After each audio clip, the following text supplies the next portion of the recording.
感恩的心情，孝心的精神是我们文化的传统，也是社会伦理的基础。非常谢谢净耀大法师每一年所举办这样子的一个重要的大会，不论来自于桃园、新北、台北及各地的所有的信众大德，都能够汇聚一堂。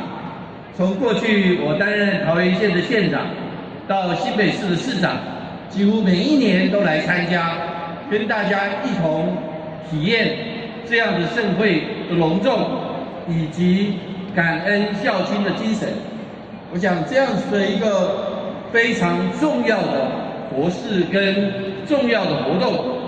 它不但具有意义，更能够对社会产生绵延流长的一个影响。希望我们不断的能够让这样的精神能够延续，每一年持续的举办，也希望更多的信众大德，大家都能够一起来参与，也祝福我们大会圆满成功，感恩大家，阿弥陀佛，谢谢。再度热烈掌声，非常感恩新北市市长朱市长在百忙之中，每一年都与会来参加盛会，再度热烈掌声，谢谢朱市长。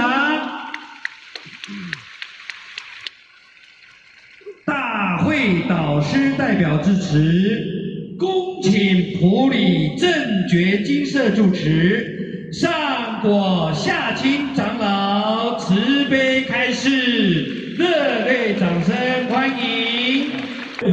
主席，副主席，诸位法师，